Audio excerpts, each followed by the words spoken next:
What's going on, everybody? I meant to surprise you with my special guest tonight, but I fucked that up. But welcome back to the channel. This is United vs. Everybody. And no, this is not the kickabout. You did not accidentally click on last night's stream. This is a special twofer because Dylan wanted to stop by again today and take part in our match preview. Dylan, how are you doing, man? Good. I'm doing great. It's Friday. It's international break's over. We're getting back to footy. I'm excited. I wanted to jump on to share my excitement and get back into our regular scheduled programming. So let's go. Let's kick it. Yeah, let's fucking go, baby. It is. I mean, Premier League football is back. We're done with all this international bullshit. I mean, at least until AFCON. I mean, and then again till March. So, Lord, bear me strength on that one. We won't go to that dark place yet, though. We got to stay in the sunlight. Think happy thoughts, right? Think Manchester United versus Everton at home in a Monday night football kickoff. That's right. It's an interesting little mini stories. Obviously, it's a return to Old Trafford for David Moyes. It's a reunion. I think did Iliman and Jai and Mbumo play at Brentford together? I don't remember now off the top of my head. I don't remember now. Michael Keane back to Old Trafford where he came through the academy a little bit. And so, hey, it's David Moyes-ball. I hope this week we trained for defending crosses into the box because we all know what we can expect from him. But oh yeah. Aside from that, it is an opportunity for us to extend our unbeaten run to 6 games. Hopefully, this time with 3 points instead of just another draw, like we saw in these last 2 matches. So we're going to preview the action tonight, talk a little tactics. As always, get your guys' help with predictions for the score. Dylan and I have our starting 11s that we're going to go with, so I want to hear your guys' too when we get to that point. And we're going to be talking a little transfer news and just news in general because we got some big updates today about a lot of different things. So we're going to dive right in, you guys. Like the video, please, for me. Subscribe if you are new.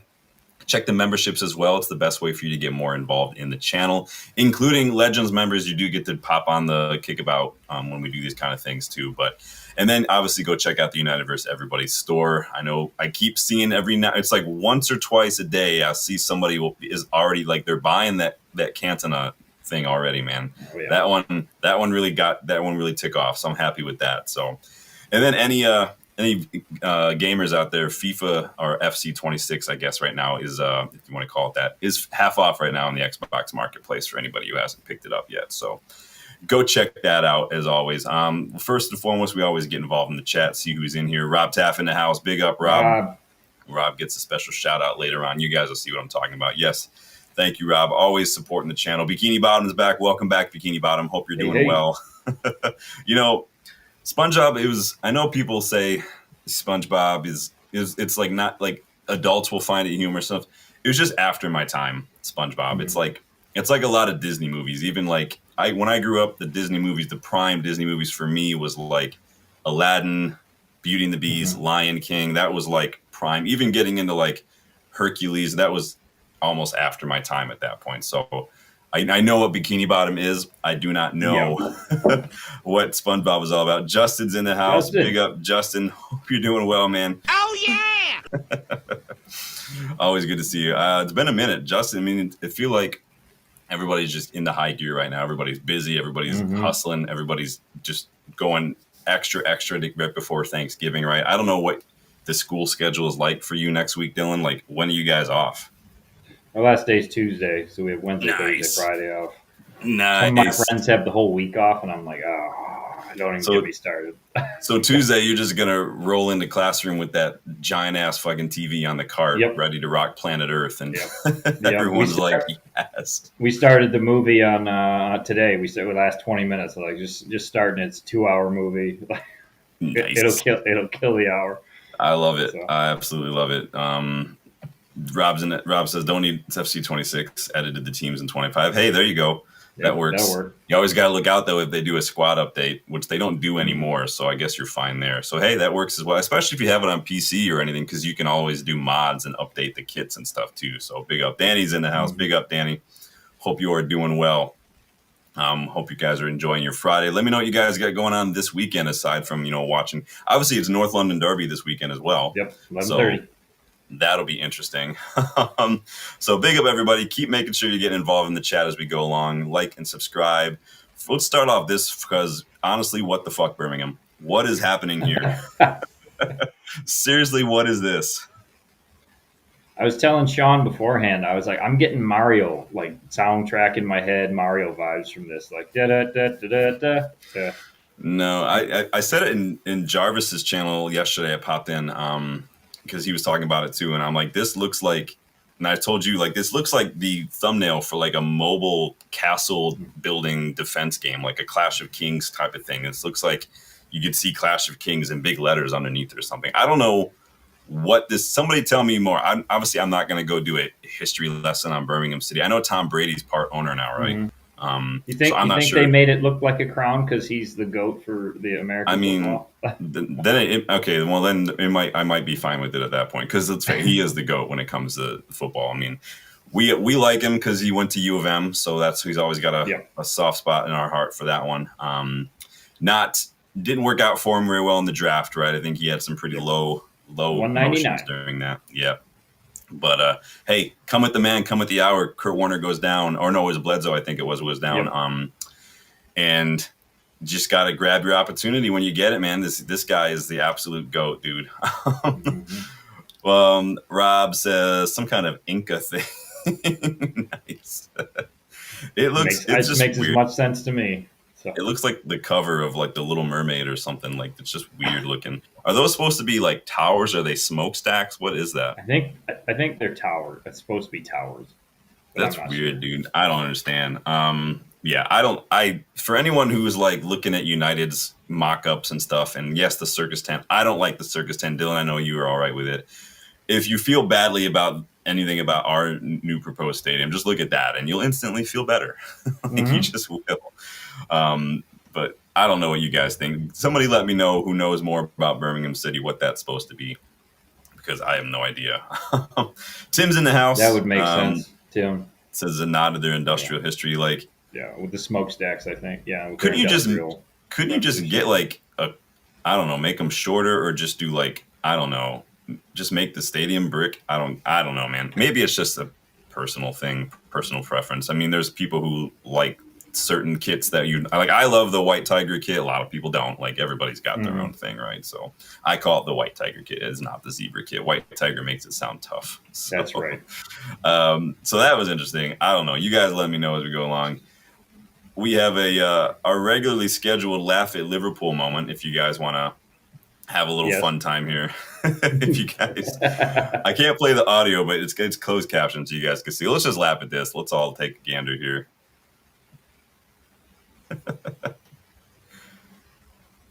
So basically, Sadio Mane telling Rio Ferdinand that he's better than Virgil van Dijk, which, I mean, we already knew that, but it's just hilarious that Sadio Mane is the one telling him. And he says, no discussion. There's no discussion. Oh, I saw that. I could not stop laughing, dude. That's hilarious. How do you feel did you see? I'm assuming you saw that already, right? Oh, yeah. I was how did that make you feel? In my head, I was like, damn fucking right. Yeah. Oh, man. I love anytime we can laugh at Liverpool. I'm a happy man. And I mean, they've provided a lot of opportunities this year. And I think hopefully they'll just continue to provide more. But when your former teammates coming out and is like, nah, you ain't got nothing on Rio, my guy, that's got to be a fun little humbling experience. All right, let's move on. We've had enough of the fun stuff. We'll talk a little transfer news, you guys. I saw reports today. We got some strikers, a lot of striker news coming up today. Because I saw reports that, I don't know if you saw this, Dylan, that Atletico Madrid striker, former Palace striker too, I believe, Alexander Sorlots, is unhappy with limited minutes he's been getting at Atletico Madrid. And the report says that he could force a move in January. I know a lot of people, I've seen some channels list him as like an option. I've seen a lot of channels listing like older experienced strikers. I've seen like Sergio Guirassy listed recently. Danny and Welbeck? Obviously Danny Welbeck. I would take Danny Welbeck just for vibes alone. But yeah, someone in like their late 20s, early Ivan Toney I've seen tossed out there as well. And Nasiri would be one that I would look at. I want to say he's at Fenerbahce now.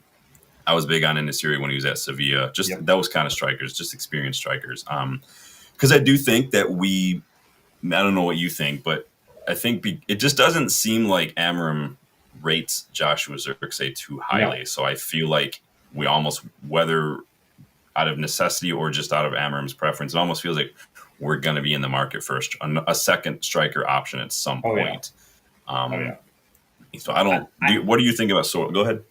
I was just going to say, I think Xerxes got the passing for the system, but I don't think he's got the pressing ability for it. I mean, he's just not really a striker, right? No, he's like you said, he's a 9.5, or he said he's a 9.5. Yeah. It just doesn't seem like he's going to fit that mold. And Sorloth. Oh, go ahead. I was going to say, and even Amorim himself has said recently that Josh is not really an alternative to Šeško. He plays where Cunha plays, basically in the lines, in those spaces behind the striker. So I don't even think Amorim sees Xerxes as a striker. I think he sees him as basically Cunha's backup at this point. Mm-hmm. What were you saying about Sorloth? I was just going to say Sorloth would be. I mean, he'd be a backup. Šeško would be the number one. So that, and I know I was reading into that. I know he'd want to. I know he'd want to be starting playing 90 minutes. It's just not going to happen unless it's cup competition. So yeah, and that's the thing. If we were still in the Carabao Cup, or if we were in Europe, it'd be a different conversation. 100%, because there'd be more opportunities. But like, if he wants minutes, Sorloth, I'm not sure he's going to get.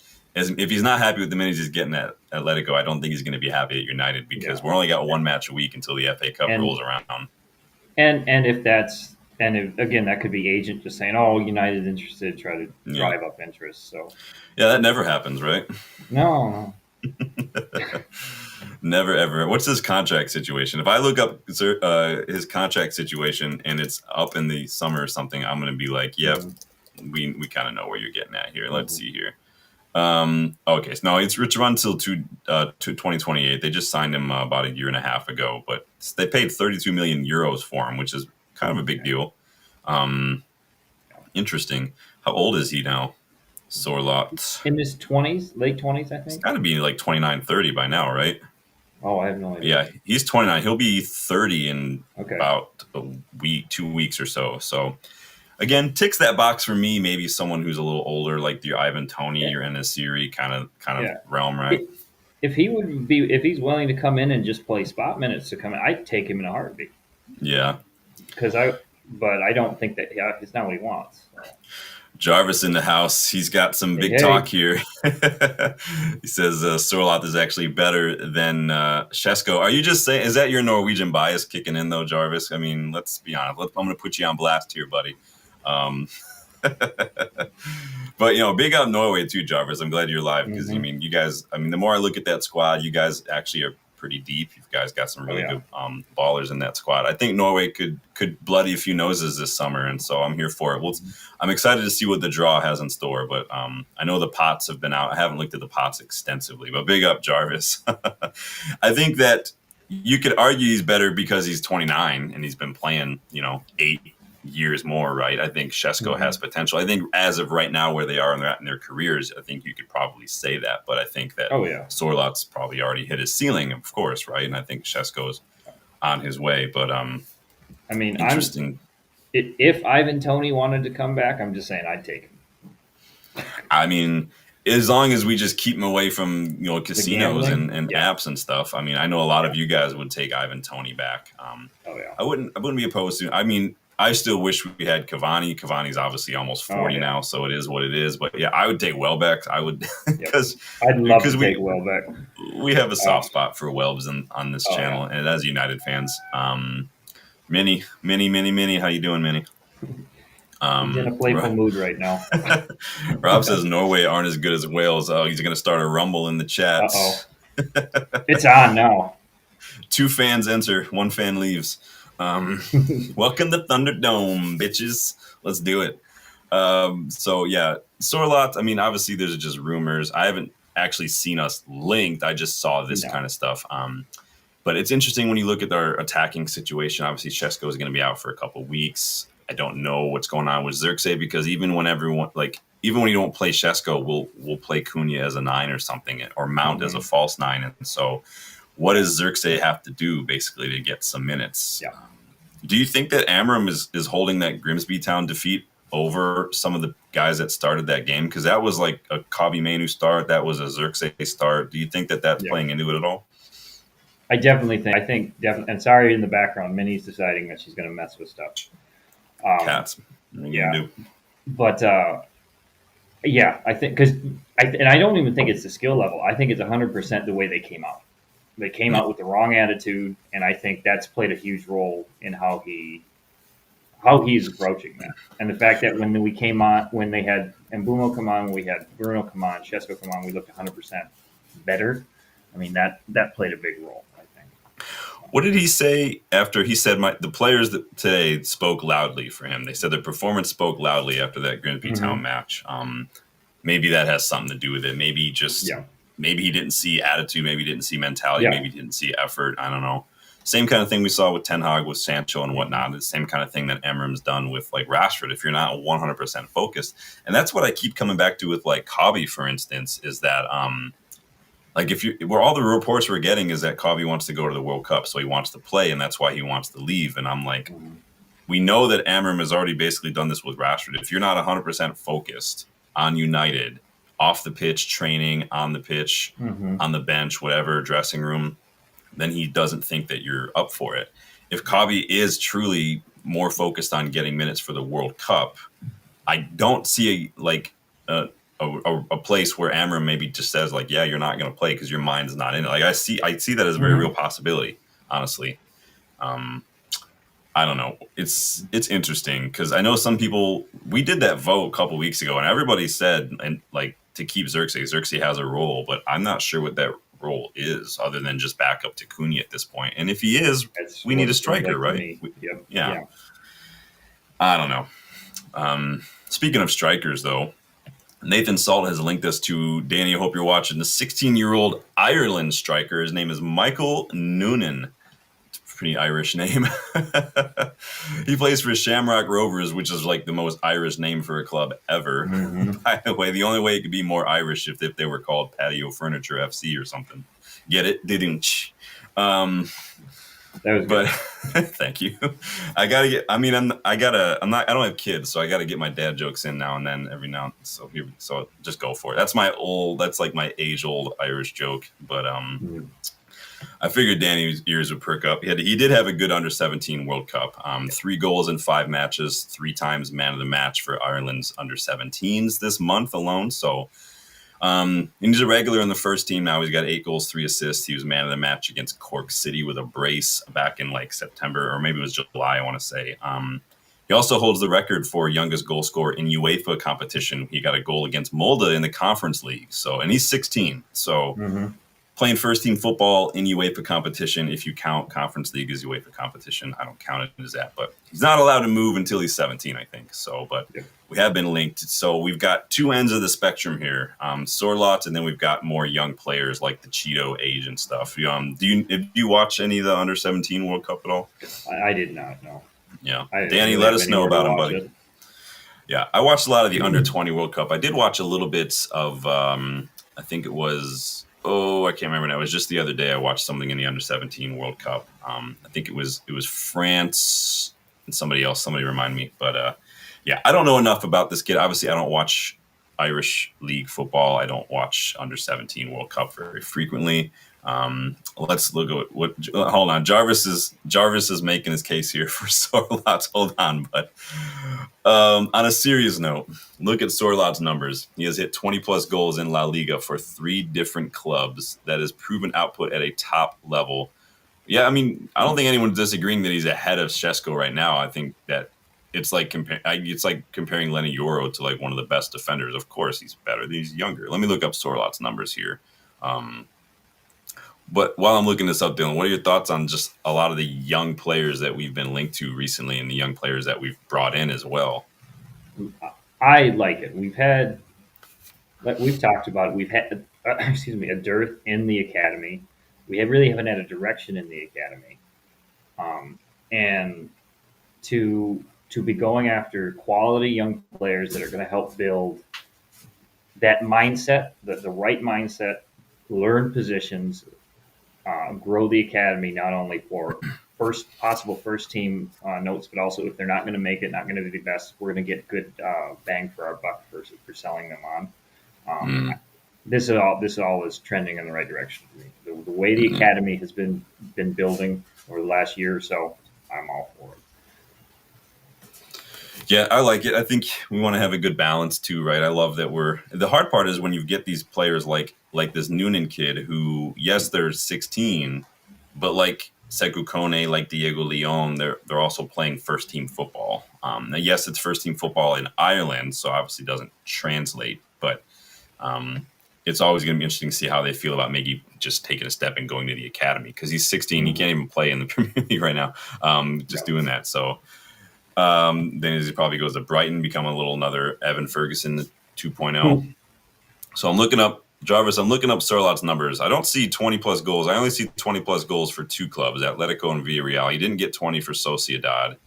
He got 33 for Trabzonspor, but yeah, like I said, he's only got 2 goals this season in 17 matches, 11 starts, I think. So maybe he just needs to get more minutes. A change of scenery could do him good. I could see him going to like a team like West Ham or something. I think that Frug's hasn't had the best time there as well. So maybe just a little bit of a change of scenery. So Danny says he's not ready. Noonan, yeah, he's young. He's very young. So yeah, I sort of agree with Sanjay, but I think it's not a question, Jarvis, for me of choosing Sørloth over Sesko. I think I'd like to have both profiles in the squad, if that makes sense. Right, like an experienced player, and then like someone like this. Yeah, it's what we should have had with Højlund, honestly. yes, yeah. That honestly, I think had we been able to keep Cavani around, he would have been a great mentor for Højlund. Yeah, no, I agree. Yeah. Niall's in the house. Big up, Niall. Hey. Good to see you. Welcome to the channel. We're doing this Irish. It's Irish striker night tonight. Says Parrot is ready. Yeah, Parrot's had a really good qualifying round. I like him. Honestly, if we're going to be looking at Xerxes replacements, I might even opt for like Biancheri or Lacey to start right up and throw them in right off the bat. So, Fulkrug, that's his name. I said his name wrong. My bad. Yeah, he hasn't really quite adapted to life in. I mean, I wouldn't even mind getting like Strand Larson from Wolves if they're going to be shit, and just bring him in. Strand Larson is really old school number 9. I like Strand Larson a lot. Good movement, good at getting in on the end of something in the box. I like Strand Larson. He would be probably one of my picks. They also have a Rokadere, who you guys know we've scouted on this channel. Maybe just go steal him as well. But so like young strikers, young players. Danny can let us know what he thinks about this kid. So. Big up, Strand Larson's not bad. He's not a bad striker. So let's move on to some interesting news. So this has some to do with finances in the Premier League, and this is coming from the Daily Mail. So we spoke a couple months back that the league was going to be voting on kind of potentially replacing FFP with a couple different things. And one of the things they were going to be voting on was this anchoring rule, which basically is a salary cap, a spending cap at the end of the day. So they rejected the anchoring, right? And so that's not new. Now, remember that basically said that clubs could spend no more than 5 times the prize and the broadcast earned by the last place team. So whatever the last place team earns, everybody else can't spend more than 5 times. So basically, again, capping what you can spend. Yep. They claimed at the time that it was designed to promote competitive balance among the league a little bit, make it a little bit more competitive, like less like a Liga or a Bundesliga or kind of a thing. But I think what did it in was I think there was this very real possibility that players and maybe even owners would protest. I think there was even like worry that the players themselves would maybe strike because you're limiting their earning potential, basically. So I don't know. Do we remember we were talking about that a while back? Did you have thoughts on this whole anchoring thing? Yeah, I didn't think it was gonna work just for that exact same reason. I don't know if anybody's kind of seen. I think it's in Major League Baseball. This just came up in a news article. The only reason that I noticed that, but they're trying to put a salary cap on there. Yeah, and the players are already ready to strike. So when I saw that and I saw the parallels to this, I was like, yeah, that won't. to Yeah. just avoid that, because that just causes way too many problems. So like the MLS has salary caps, Mm-hmm. but they operate a little different. They have like collective bargaining situation. They also have like target. They have these certain allocated funds at MLS that you're allowed to use. You're allowed to trade things away. Like if you want to get a player from another MLS team, you're allowed to trade like your targeted allocation money or your general allocation money. You're allowed to trade those, just like you're allowed to be like in the NFL during draft day. You're allowed to say, we'll give you this player and like our second pick or something if we can get this kind of a thing. Like Yeah. they can use that as like it's some weird marketplace, some in medieval times or something. But Mm-hmm. so they do have they also have a salary cap aside from their designated players, their DPs. Mm-hmm. Clubs are allowed to have like 3 designated players, so you could just pay whatever you want basically as long as it's within your means. So this is why you see a lot of older players going to MLS in the last 15 years or so. Danny says, yeah, too late, I think. Yeah, so they voted against the anchoring. What they Yeah. did bring in though is they're replacing PSR with a new thing called SCR, and then they've also got this thing called SSR. So SCR stands for squad cost ratio, and then they've got something now called the sustainability and system resilience, which is SSR. So SCR is going to replace the PSR. Now, PSR obviously said you can only lose a maximum of 105 million pounds over a 3-year period, or otherwise you'd face fines. Right? That's the issue there. And so we all know what that, right? I don't have to repeat that again. And I'll put up a difference here in a second. SCR limits what clubs can spend on wages and transfer fees and coaches and agents. It limits that to 85% of their total income. And so does everybody understand what the difference is now? PSR, you can only lose this much over 3 years. SCR, you can spend up to 85% of what you make, basically, on the stuff that counts that would have otherwise counted against PSR. So again, sacking managers, player agent fees, transfer fees, wages, all that stuff. Interesting stuff. I put out a post on Twitter. Is it a better rule? Is it like on its face, do you like it better than PSR? Do you think it's the same? Do you think it's worse? What do you think on this? I think it'll be better. I Yeah. think I think it makes more sense for people, because the losses thing, you only lose what, 105 million over 3 years for PSR, Yeah. and that's always seemed odd, because Yeah. it seems like you're gambling with what you don't have already, whereas the projected income, you can kind of budget better. You can hopefully make better decisions. Yeah.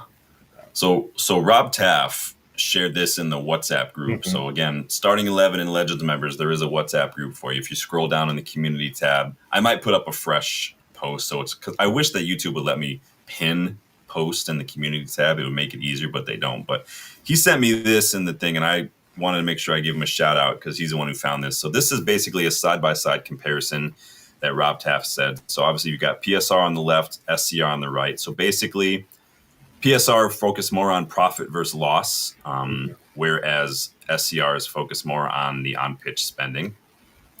And like Rob said in the chat, PSR was a 3-year period, a rolling 3-year period, and squad cost ratio. The new one is on every limit. But then with the SSR, what the other part of that is that there's going to be this constant transparency and monitoring throughout the season to constantly basically assess the financial health of clubs. So if that makes sense. So the limits, again, we talked about PSR was 105 million loss over 3 years. That was what you could do. And SCR, maximum of 85% of your revenue. So obviously clubs that make more money, this is going to help out more, right? Just like United, like the clubs like us who generate just organic, historical, stature-based revenue, we're going to have a lot more money to work with, right? That could help us, right? And I think what Rob put out in the chat earlier is that this also means that the long-standing debt does not hurt us anymore because it's about revenue. So we'll have more money to work with, right? And so I better see that on strengthening the squad. Like I'm talking Oprah shit. Like you're going to get a midfielder. You're going to get a midfielder. You're going to get a midfielder. I want every midfielder we've been linked to in the squad this summer. That's what I want, man. Rob says this is huge. The Glazers' debt won't affect though. Yeah, let us know in the chat, you guys, what you guys think of this. I tried my best to break it down for you. Rob was very helpful in providing this little side-by-side breakdown. I can make it bigger if that helps for you guys too, so you can see it a little better. Hold on, let me do one of these numbers real quick so y'all can see what I'm working with here. I'm allowed to use this photo because I took it with my phone. So that is actually a photo I took during the stadium tour when I was there. So nice. Dylan will get to see that. So don't worry about YouTube copyrighting me. So interesting stuff. So you think it's better. I think it probably could be better. Again, to me, it's never about the money that we have. Or it's just about how we spend it, honestly. Because you could spend it really poorly like we have for like 12 years, right? Yep. Or like Liverpool did this summer. Fucking assholes. Oh, man. What do you think this means for us going into January? I mean, this isn't going to kick in until next year, so it obviously didn't kick in January. But what do you think this means for us maybe moving forward next summer? Next summer, I think we'll see a larger spend. Yeah. I think if anything, just based on this, because that's going to affect all the other clubs, I think the midfield battle just is going to heat up. You're going to see inflated costs with this as well. Like that, Yeah. I think Adam Warden, Elliot Anderson, Baleva's probably just going to lose value just on how he's playing. But those you're going to see those. You're going to see higher level, higher wages, higher price tags come along with it, just because of what's coming. So. I'm just doing some math here. So I was looking at our 24-25 revenue. We had a record revenue last season for the 24-25 fiscal year. Our revenue was $666.5 million. So that was record, right? So that was partly match day revenue, which was $160 million, and then it was partly commercial income, which is $333. So we also had a net loss though of $33 million. So the net loss though doesn't really matter anymore. It's about revenue. And so if we were operating on like last season's numbers, that means we could go into the transfer window with $566.5 million that we were allowed to spend on wages, fees, coaching staff, whatever. So obviously we already spend some of that on the wages and coaching staff, and we've still got transfer fees that are amortized. But that's a lot different than worrying about how much we've lost on like not selling players or players walking away for free, right? That's insane. Yeah, I think I agree with you guys. Go ahead. That's insane. Just oh man, I don't even have words. I'm just thinking about it. Like that is just insane. I want to see Vitinha rocking up. I want to see Mbappe rocking up. No, I'm just kidding about Mbappe. Maybe Kvaratskhelia. We'll see him rocking up. We'll just get everybody. Oh come on, Sean. We know you want Mbappe. Nah, I can't stand Mbappe. He's such a little turd. There are players I definitely, maybe that could be a video one day, is like amazing players that you would not want anywhere near your club. I'm talking like Mbappe. I'm talking about Lamine Yamal, who just is weird. He's just a weird kid. Barca need to sell Lamine Yamal, man, for real. Rob says if we stick to the UEFA limits, it's an extra $100 million before you remove the huge wages like Casemiro, Sancho, Onana. Yeah, this could be good for us if we spend it well. It's like all these planets are kind of aligning right at the right time. We've got the really good recruitment structure. We're bringing in a lot of young players for the future. We're at a place now where we're going to be looking at some quality midfielders and things. This could have just aligned perfectly for us timing wise. Danny says it's going to be better for us. So don't ask me to go into the details. That is literally about what I just said to you guys is what I know. Dylan, do you have anything else to add? Have you looked at this at all today that maybe you know more than me? No, I really just kind of looked at that chart that was sent out, and so I did a little bit of reading into it. But no, I haven't really deep dived into it. So, but on the surface level, it looks good. It looks like we're going to benefit. The big clubs are definitely going to benefit. Yeah, I do worry about the smaller clubs. That's just something for them. But that's just the way the game goes. Well, at the same time, though, it's percentage. So yes, they're allowed to spend 85% of their revenue, but they're also going to have lower wage bills and lower costs for transfer fees. So it does kind of equal out when you kind of scale it up, I guess, if you want to call it like internal or present day inflation. I think also to remember, we've also supposedly introducing more stringent rules in terms of fair market value and whatnot. So to make sure that clubs' revenues are like on the level and not shady like Man City. And so, because it'd be easy for people to flub their numbers like City have been doing and say, well, we made this much from this sponsor. Well, that sponsor is also a business owned by one of your board members. So what the hell? Exactly. And they're having, I sent you that thing today. They're having their youngsters that are just not cut out for it. Yeah. Going getting Oxford law degrees because they need all the lawyers they can. That's right. Yeah, dude. Someone in my player care class, somebody spoke about that. They've got a player who left to go. He just didn't like it. Was at Man City. He was like, he just got to a point where he didn't enjoy football, so he went to school and started a business, and now he's like a multimillionaire and stuff. And I'm like, cool, hey, awesome. Good on him, man. And you know what, Rob? Long may it continue that Newcastle suffer. They deserve every bit of suffering they get, man. They want to spend 60 plus on Anthony Elanga, then that's their bed. They lie in it now, man. We're laughing about that one. So, all right, let's talk Everton because Premier League footy is back. Let me get this shit off the screen real quick. Bye bye. Because we got a lot to talk about. So it's been head-to-head wise, it's been all United in recent years when we faced the Toffees, right? Last time out, though, we did get a 2-2 draw, but Ruben Amorim's one of his best matches was that 4-0 win, right? At home around the same time last season. So, but yeah, and we've won 6 matches we've played. We haven't lost against Everton in the last 8, so feeling pretty good about it. Everton are 13th right now. They've got 15 points. But we're 7th, but we have just 18 points. So again, 3-point difference is kind of the story of the table from like 3rd down to like 12th place, man. Yep. It seems weird. We're 11, 12 weeks in, and go ahead. I'm just saying the table's close. I mean, we're 18. We have 18 points. We're only 8 points off of first. Like, it's insane, the table's just compact right now. So yeah, and we head into this one in a 5-match unbeaten run. We've scored 12 goals during those 5 matches as well. So we're kind of in a big run of form. Everton, however, they've won 2, lost 2, and they've drawn 1 in their last 5. They've only scored 5 goals though. So they failed to score in back-to-back matches against City and Spurs. So against the Big Six, they're not doing hot when it comes to finding the back of the net. We do average more goals conceded per match, and we have just 1 clean sheet to their 3. So basically, it's closer than it seems, right? Both points-wise and just maybe numbers-wise.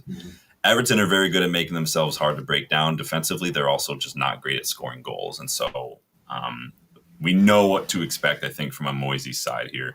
Yeah, we're going to be doing starting 11s here shortly. We're going to be looking through we're going to talk a little bit about Everton, what we can expect to see from them, who their danger men might be.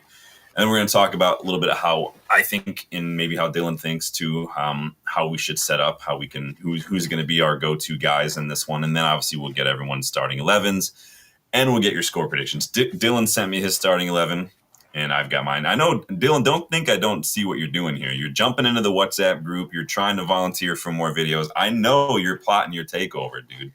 Don't think I see you. I see you. I see you, man. Drat, he's on to me. Yeah, I'm on you. You got to get up pretty early in the morning to get one past this guy. So Everton dominated Fulham before the break. They had a 2-0 victory, and they were very good. However, it wasn't their attackers that did a whole lot. It was Idrissa Gana Gueye and Michael Keane who got those goals. Everton's attackers, like I said, they do struggle a bit. But that's kind of been the story for them. Against Spurs, they had 10 shots. They went on 39 attacks, and they just had a 1.6 XG, and they lost that game 3-0. So they're actually 18th right now in the league for shots on target per 90. Again, they're not really getting a whole lot. They rely a lot on their wide players like Njai and Grealish to really put that ball in the box. No one's just doing a good enough job to get on the end of it. So I know what you can expect from Moyes. What do we expect to see from David Moyes in terms of his tactics, Dylan? You're going to go long ball, old school. Try to get onto those wings, just like you were talking about. Especially, they're going to try to go to Grealish. Grealish will probably be the danger factor here, just because of the way he can pick a pass. He can get across him. We have to defend those crosses. And I'll be honest, I forgot Grealish was on Everton. So that kind of shifts a little bit of my opinion on how I should have started the 11, but that's fine. Yeah, you do have to lock him up, and we're gonna talk a little bit about what their left hand side can offer. Yeah. But yeah, like you're saying, we know what to expect from Moisey. Yeah. Discipline, low block, difficult to break them down. They're going to hit us on the break. Yep. Their defenders play a lot of long vertical passes. A lot of their most of their long balls come from their center backs. And like you said, they try to get that ball wide as quickly as possible and defend, and then boom, find Grealish, find Njai, get him forward. It's old school footy. It's what you'd expect from David Moyes. Yep. And there's a reason, like Danny says, there's a reason that kind of tactic has stood the test of time. It can be effective if you've got the players for it. And it does the job. As far as team news, Sanjay says they play relegation football. I mean, they haven't been relegated, so I mean, they're doing something right. It's Moyes. We know what to expect from David Moyes. I bet he wishes he still had Fellaini. But as far as team news for Everton goes, Branthwaite injured, Patterson injured again, Scottish right back. For some reason, Beto is not getting a ton of minutes this season. He's started. Who's the guy? I forget his name now. The striker there. I forget his name. Sorry. But yeah, like you were saying, Dylan, they're going to look for Grealish. They're going to look for Njai. Those guys can cause havoc. Grealish tends to be that wide playmaker, gets on the ball, faces inward, gets his head up. Njai, a lot of movement, a lot of running in and out of the channels, the half spaces, very direct. That can be a threat.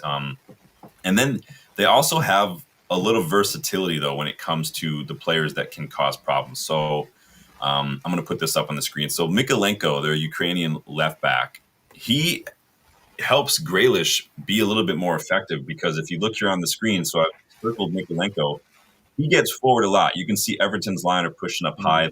He's going to create these runs. He's going to cause problems. You can see he's going to run inward.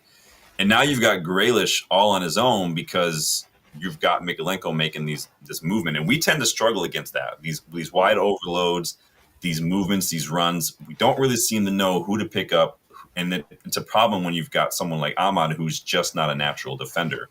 And then the problem with Mykolenko is he can also pass the ball. So you've got a double threat here on the left-hand side for Everton when Grealish is over there, Mykolenko gets forward. So you've got to be vocal. You got to keep your head on the swivel, monitor that movement. I want Lamens to be shouting out to people when Mykolenko is running in with stuff. Yes. We don't want to let Grealish have time and space on the ball. It's something we shoot ourselves in the foot with every time we don't put pressure on the ball and people can just put it in the box at will. Yeah. Lenny's going to have to be on that, defending on that left side. I have full faith in him, but he's going to have to not tune out at any point in time because he may have to cover. Yeah, so we just want to be careful. Tim says Everton have been half decent, could be dangerous strikers. Yeah, their attack's just not been very effective. There's an interesting little stato from Rob. Everton, he says he thinks Everton hold the record of being in the top league the longest. Interesting. Somebody needs to fact check that because I got 2 screens and about 100 tabs open, so I'll lose track. Rob says Grealish and Njai proper threats. Yeah, then you don't have to worry about them getting back, and that's the problem. If Mykolenko gets too high up the pitch like that and we win that back, we have to get that ball forward immediately. And we have to look. We really have to look. Hopefully, I know Mbumo's going to run. Mount should run. I mean, they're giving away a little bit of my starting 11, Cunha. So we got to look for those outlets.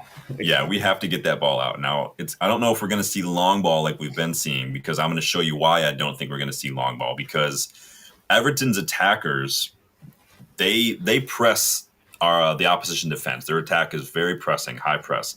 They are third in the league for winning possession in the final third, Everton. So they like to get that ball. They like to win it high up the pitch. They like to just kind of sustain that pressure. But in doing so, and this is the issue with the high press, you've seen it under like Ragnick and whatnot. You see it with Liverpool. You see it with everybody does a high press. If you can beat it, you have nothing but space here in behind that high press. And this is them against Spurs. They're pressing, but all you've got to do is literally you can find that whole midfield. And this is where I think Casemiro and Bruno are really going to be key for us. Yes. I'd like to see Bruno not go and try to chase that ball. Trust the players that are back there and be an option in midfield when people need to get their head up. This is why I can't wait to get Leach back, because he's the one who can pick these passes. And and this is almost where, and this is just for me, like I would be fine with coming down here to have Cunha come down or Mount come down just to get the ball and get it to Bruno, and then look for Mbumo, look for Mount, whichever one didn't run. Yeah. So, and I'm liking the connection that I'm seeing with like Dorgu and Shaw and like Cunha, kind of that. I like these little intricate 1-2s that we're seeing. Bruno is getting involved too in a lot of this. And we need to really take advantage of that. And we've seen us do that. We've seen us beat this press before. Find someone like usually Mbumo will drift a little centrally. We'll find him. We'll find Casemiro. And this is kind of what Amorim has done as well, inviting that press in a little bit on the flanks and then kind of playing a switch of play, finding a pass forward or centrally. And so they can leave themselves exposed. We need to trust our wing backs' ability on the ball. Yes. Again, draw the midfield. As you can see, a lot of their midfielders are getting pushed into these wide areas, which I like. Like Idrissa Gueye is like so high advanced, and he's a defensive midfielder. Leave that central space open and tell Bruno, like, just be the option. Don't come try to chase everything down. Defensively, we need to be compact. We need to defend that box like demons. I don't want to see a single cross find its man. If a single cross finds its target, I'm going to be pissed off. Clear the shit out of the ball. I'm talking day one football. Just clear the danger, regroup, figure it out in the next one, Put pressure on the ball, for fuck's sake. One time I would like to see somebody put pressure. If Dallo starts, just fuck it. Call it a loss at this point. I don't think this is the game to hoop it long. I think if we try to build out a little bit and then maybe just simple passes that beat that initial press, find that space, or just quick little bounce passes, find De Ligt, and then he shoots it in midfield, whatever. I think that's probably the route to go, because if we just hoop it long, it's just going to go back and forth. Any thoughts on tactics and stuff before I talk about team news? No, I think we'll try a few of those long balls just to see, like, if it's there. I think if it's there, right? Yeah, and we'll definitely try to bait them a little bit at times. If we'll look up one, just to try to see if we can change the look up. But yeah, I think you're right. I think we're going to build from the back. I really want to see that, like you have with the picture there. Pull the defenders towards you, have the overload come through, break that press, and then just go. We got it, and we got to make the chances count. We've had a ton of chances. We haven't been missing. I'd love to win 7-0. That'd be fantastic. Let's just take it. 7-0 would be amazing. Let's just. Do you remember that? Do you remember that like 9-2 when we had against Southampton under Ollie? Oh, it was so great. It was so great. Yeah. So I agree. No Shesko for this one, obviously. Sounds like Maguire's not ready yet, unfortunately. Which is probably a good thing for us on that, just for the speed factor. Yeah. I mean, I like his ability to maybe clear the box, but I mean, it's just everyone, like Lamens is going to have to come off his line a little bit more. De Ligt, somebody's got to just jump. Like if someone just tries, and don't have Ahmad marking people on corners, like come on, like that's a mismark no matter who he's up against. Amorim did hint though that there's a potential we could see Leach maybe on the bench. Now he says he's better than he was a couple weeks ago. I think we could see Leach on the bench. I'm not saying I'd start him. I don't think he maybe even get any minutes unless we're up by like 8-0 or something. But I think we could see Leach on the bench for this one. Does anybody disagree with me? I don't think so. I don't. I'm not disagreeing with you. I don't think he'll start. I don't think he'll play unless, like you were saying, just reorienting with everything. I don't want him to get hurt again. We don't want to rush. So damn thin. We've got a pretty decent. And we'll talk about this in a little bit. Our next run of fixtures is not that bad, and so we can trickle in some minutes here and there. Well, you'll probably have more to say on tactics when we go through the 11s here. So, you guys get in your starting 11s. I know Danny already got one. So what's Danny going with? He says Lamens, De Ligt, Maguire. Yeah, Maguire's injured. Shaw, Maz, Dorgu, Casemiro, Bruno, and Mbumo, Mount, and Cunha. Okay, so he's going Mount. No Ahmad for Danny. All right, I'm going to throw your starting 11 on the screen now real quick, Dylan. You can walk us through your thought process behind this. All right. So Lamens, I mean, That doesn't even have to be explained. Uh, pretty much same with the back three, the healthiest three. Delict needs to command that box, and this is the time. Shaw's going to know what he's doing, but Shaw is going to switch off at times. So Delict is going to have to make sure Shaw stays on, and he's going to have to help direct Lenny. He's going to probably have to cover a little bit. So you might have Kaz step back a little bit deeper at times just to help cover that. Then midfield, Bruno and Cass. We've been seeing that. That's pretty much how our lineup midfield is going to be until we can get somebody else. And honestly, run Cass into the ground for this one. Like, just make him run the whole thing. We need to not have the let off that we've had when he comes off the pitch or when some of our other starting 11 comes off the pitch, because Ugarte is just not doing it when he comes on. Yeah. Wing backs. Oh, that could work with Xerxes. Wing backs, Dorgu. It's an upgrade over Dallo, and he'll be more defensively minded, a little more defensively sound. He's going to bring a lot more pace to it. I think he'll be able to mark Njai better, and he'll be able to help more with the attack. And then Ahmad's really more for that link-up play with the front. He's going to be an issue defensively, but they can make adjustments. They can move people around as that goes. Yeah, I agree with Dorgu. I opted for Dorgu as well because I think that just physically and intensity wise, I think that he's just streets ahead of like Dallo when it comes to putting pressure on that ball. I think he'll be able to stick to Njai a little better than someone like Dallo will. Yes. And I think I prefer that. I don't even mind if he gives away a couple of free kicks, maybe just inside of our own half or something, as long as he just cuts out that opportunity. I don't have a problem with that. So you got your 11. You've got Mount back in the side, obviously, and everything, and then you've kind of thrown Bumo up there a little bit. Yep. So yep. Yeah, Mount. I like what I see when Mount plays. I think he does really well with the pressing. I think he and Cunha, especially, can help with that press and maybe release and Bumo for some goals, or at least some attempts. So. Yeah. All right. Any final thoughts on that before I switch over to my starting 11? No. The proper starting 11.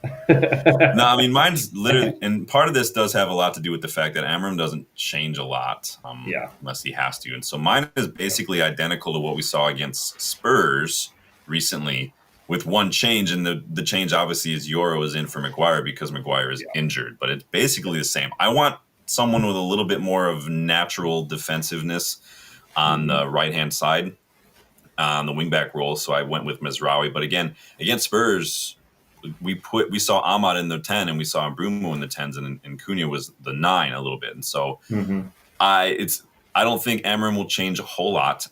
Again, I want natural defending on the wing backs, and so that's I like you. I went with Dorgu. I just wanted Mizraoui on there. I think Mizraoui, we need him back fit and firing, and then we can lose him for AFCON, but I want him to get some minutes ahead of that.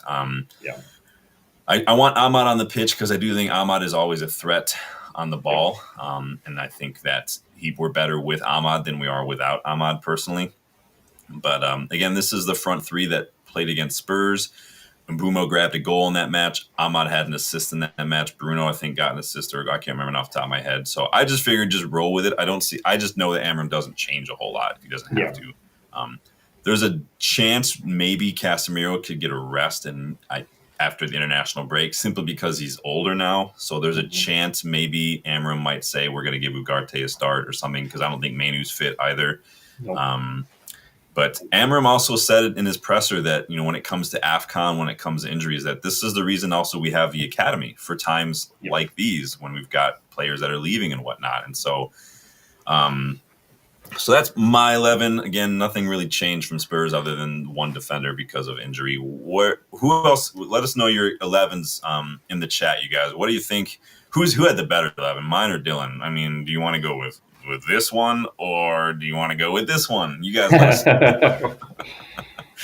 No, I'm just kidding. They're both strong 11s. I know it's hard, right? Because you want to get guys like Mount and Xerxes minutes and get them, because they've shown in flashes, but at the same time, I'm more of a, if it ain't broke, don't fix it, and start with the strongest that you have, and then you can make changes if you need to. Because I don't like making changes to try to claw back something by because the rotation players couldn't get it done.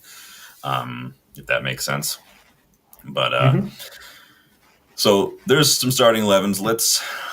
I'm going to take this off the screen. Yeah, let us know what you think of the starting 11s and let us know yours in the chat, you guys. I'm going to take these off the screen now because we're about done with that nonsense. Make sure, yeah, we're done. So let me get this out of here. Now we're time for score predictions. So let us know your predictions. What do we got so far? So we've got a poll in the chat, obviously. 90% of you are calling a United win. 10% say draw. Nobody said Everton are going to win. Dylan, what are you feeling score-wise? What do you think this is going to do? So I'm trying not to jinx it because every time I do this, bad things happen. I'm going to go United win. It's going to be close. We're going to at least leak one. I'm going to 2-1 is probably going to be the score. I want 3-1, but I think 2-1 will probably be the score. Just because there's no way we don't leak a goal. Like it'll probably be off like Tarkovsky hitting off a corner or something, or Luke Shaw turns off and then Dye gets in there. I don't know, but 2-1 United. I think Mbumo's going to score, and I think Bruno's going to score. Yeah, I had the same scoreline. I had 2-1 United. I think that the international break doesn't help us a whole lot. I think that obviously everyone across the board is a little rusty, but I do think the good thing is we had because of just this is again kind of like the revenue thing and stuff. Just better clubs have better players, and so those better players are on international duty. So some of our international players are still match fit, if that makes sense. Like because they've been playing. And so I think that could be an advantage because I don't know how many people Everton had that actually went on international duty. Personally, I just don't know. Maybe Pickford, maybe I don't know. Pickford, a couple others, I think. I don't think Grealish got picked, did he? Because Grealish didn't. Didn't Dye go or no? I thought he did. I don't even know. I didn't really watch a ton of qualifiers, but. You said 2-1. I go 2-1. Tim's going 2-0 United. He's calling Cunha and Bruno. Danny's going 3-0. I like the confidence. Everyone's predicting a win so far. Rob says 3 goals, but he says he's probably going to concede 3-1. Niall's going hard in the paint here. 6-0 Man United. Big up, man. Welcome, Niall. Big up, dude. Rob says Beto can't hit a barn door. He did score against us. Did he score against us last? I can't remember now off the top of my head, dude. So, yeah, let's hope it's not him that scores. But he's not getting minutes. Now it's going to bug me because I can't remember who this other kid's name is that they've been starting. But he's just not scoring goals, unfortunately, this other guy that they've got. So let me see who this kid is that they're starting. I'm going to look – and hold on. Tierno Barry, that's his name. I knew as soon as I saw his last name I was going to remember it because he had like an interesting first name. But, yeah, Tierno Barry. He's getting more minutes. He's just not there yet. I don't know why Beto is not starting. But again, Everton are – extremely difficult to break down under Moyes. They do have some weapons in Grealish and in Jai as well. And obviously they've got big defenders. I think if we can kind of keep them quiet on the flanks, prevent those balls from getting into the box, I think our attack is better than their defense. I think it's just a matter of capitalizing on the chances that we create, right? So and staying focused. Yes, switched on, yes. Slips and concentration. If we go into halftime like 2-0 up and we concede 2 goals to start the second half, I'm going to turn off the TV and Cantona kick my window or something. I'm going to be livid. So annoyed. Moving forward, I mean, looking ahead, we don't face a big 6 side in our next 10 matches, including this one. So that's nearly 2 months of kind of mid-table opposition, which is kind of like where we're at. So we've got Palace away after this one, which could be tricky. West Ham at home. Wolves away, which should be 3 points. Watch it not be. Bournemouth could be a bit of a banana skin. Villa, I'm not too worried about. Newcastle are always up for it physically. We play Wolves again at home. So you and I will be at Newcastle and Wolves, and then Leeds and Burnley away after that. So we've got opportunities here to get points. I'm not saying maximum points is necessarily a given, but this run of fixtures is probably one of our best shots of getting maximum points or as close as we can to this. Again, there are some tough asks. Newcastle, Bournemouth, Palace are tough, but we need to do everything we can, especially with AFCON coming up. We really, really need to capitalize. We need to be pushing hard, starting strong, switched on to maximize every single point. We're going to be losing AFCON players. 20. Yeah, we need points, dude. We need. So what is that? 33 or 30 points. 30 I want. points. You said 20. I want 24 points from that. Whether it's like some wins and I don't know if we're there yet. That's my thing. I think 20 is a good goal right now. This is what it's going to mean. Like this, like what I said against the Brightons and stuff. These are the kind of things that Amorim's got to start doing to show that he's somehow taken a next step. And we should be aiming for, between 20, 24 points, I think is a must for this run of 10 fixtures. I just think we'd have to. We are going to be losing AFCON players a couple weeks before AFCON starts. Amorim reminded us, but I think with injuries to other big clubs like Arsenal, lost Gabriel, I think, to an injury. Cole Palmer was already injured, but he fractured his toe. So Chelsea are going to be struggling a little bit without one of their best players. Liverpool are shit. We have a chance in these next 10 fixtures to really kind of put a marker down for a top 4 spot and kind of put ourselves in a decent position to hold on to it, I think. And we just don't have an excuse not to, in my opinion. So Rob says like what I said. We have to. Go ahead. No, Rob was just saying what I said earlier. He said, I know he said the opposite. Our defense is better than their attack. We should be winning this game. Yeah. We have to, based on we dropped 4 points from the last 2 matches. From winning positions. We can't do that again. That's costing us. We should be in second place right now. We should. I can't remember. Again, could with a fluky corner goal against Arsenal that killed us, and then just literally a couple moments of switching off was the difference between Forest and. I thought Forest were very good. I thought we were a little better than Spurs, but again, you switch off. This is how you get punished. So. Everyone's calling for a win in this one. I'm calling for a win. Like Rob says, we should be doing a double over Wolves. I think everybody should be doing a double over Wolves. It is, and I agree. It is a soft run of matches. After statistically the most difficult start to the season, we now have statistically one of the easiest periods. So we need to capitalize on that. And this, to me, is really going to separate Amorim in terms of where we were last season and how we started versus where he's going to go next. And we've got to be getting minimum 21 to 24 points, in my opinion, from these next 10 fixtures. We have to.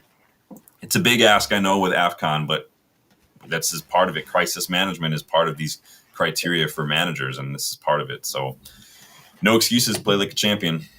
But Danny's taking off. Big up, Danny. Thank you for stopping by, man. We're at the end anyway, but big ups the women's team for qualifying for quarterfinals of the Champions League too, by the way.